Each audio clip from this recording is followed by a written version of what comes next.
from a very, very young age. I wanted to be a veterinary nurse. So I'd left home, moved to London to do veterinary training with the Royal College. And at the same time, my mum was diagnosed with cancer. Yeah, my mum did die about 6 weeks after the diagnosis, but I just pushed myself back into work. I literally had 2 weeks off work and carried on doing what I loved and what I'd set out to do and pushed any sort of feelings behind.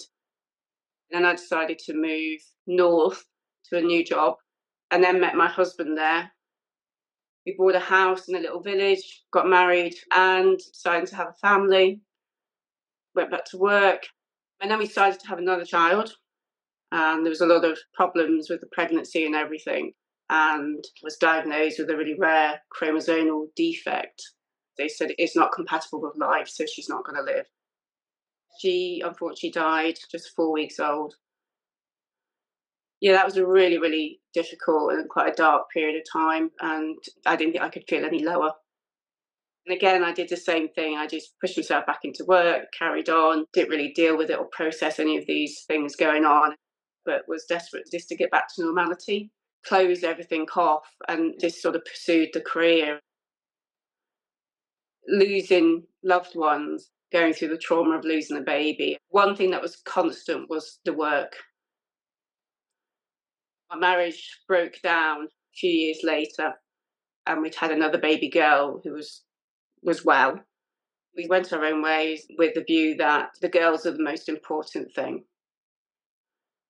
These things come out of the blue, don't they? You don't go looking for them, but this person was somebody I'd worked with. So we started seeing each other, and then we got married in 22 and had a lovely Christmas time. And then in February 2023, my dad passed away. And I spent the next week driving from Cheshire to Hampshire to sort out his flat where he was living and his paperwork every other day, trying to fit that in with work and the kids and everything. And then a week later, was on my way to work. It was 2.5 hour drive away. So I would be on the road for about 5:30 of a morning, which I did this Monday morning quite normally. I had in a folder my dad's will, all his instructions for his funeral, and I thought, right, I'm going to look at those at lunchtime and just start working my way through. And I was already sort of beginning to plan his funeral. Got sort of 30 minutes into my drive and was hit by an oncoming car, head-on collision with him on my side of the road. When they eventually got me out and put me into the ambulance, I distinctly remember saying to the policeman, that there's a really important folder in the back of the car. And that was very much my practical side taken over, definitely. I suppose trying not to think about the injuries and what's just happened and all that sort of thing. I had broken my neck in 2 places and dislocated another vertebra. I do remember saying to work, I'll be back in about a month or so. By the time I got home and the realization of the accident and the fact that I couldn't do anything for myself anymore, my whole world caved in. Suddenly, everything that happened in the past, all those little boxes that I put those into in my brain, all the lids came off simultaneously. And out came everything. All the grief that I hadn't dealt with, loss of like the marriage, even pets that have died, you name it. Mix that with losing your independence was just the worst time of my life. I'd been married about 2 months, 3 months, and suddenly my husband was having to be my full-time carer. My eldest daughter was travelling and she'd just got to Australia. She came home and took over as my carer.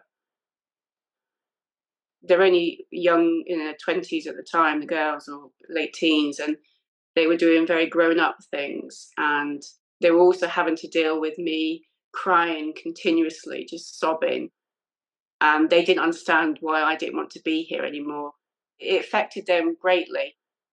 They both needed to have counselling and therapy once I was on the mend because, it's obviously scared them and made them realise how vulnerable life is.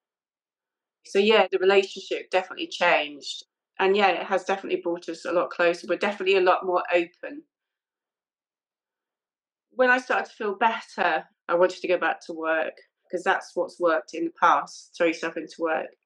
And I would manage a couple of days, then I'd have to go off sick again. And it was back and forth like this. And in the end, I had to decide what to do. And I made a decision to retire from the job.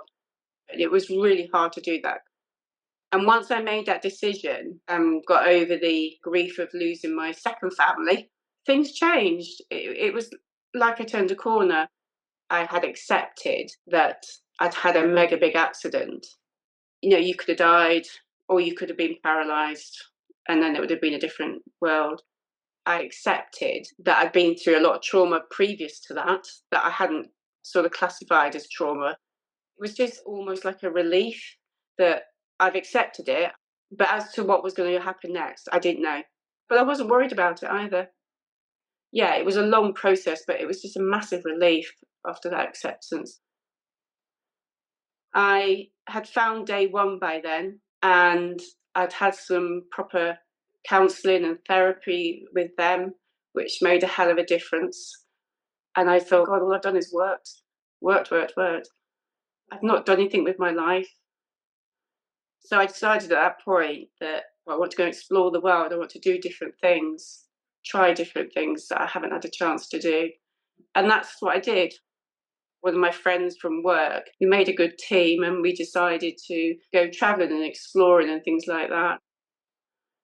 And I don't think about whether I can or I can't do it physically, because I think, well, there's always a way of just asking for that support.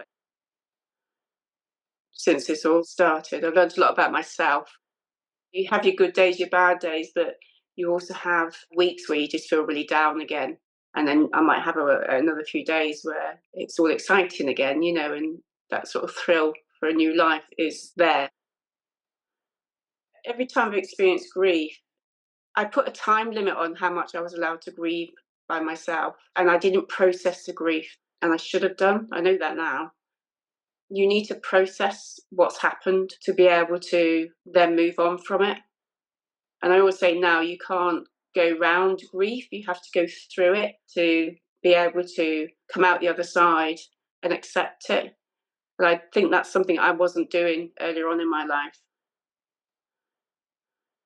There's a deep sadness still there, but in other respects, there's a real sort of uplifting joy of what I've come through and hopefully where I'm going to go. I shouldn't be wasting my time. There's so much to explore and learn. I don't want to go back anymore. I want to go forward. If I could have my old life back, I'd say no. I want this life now because it's changed me completely, everything, and for the better.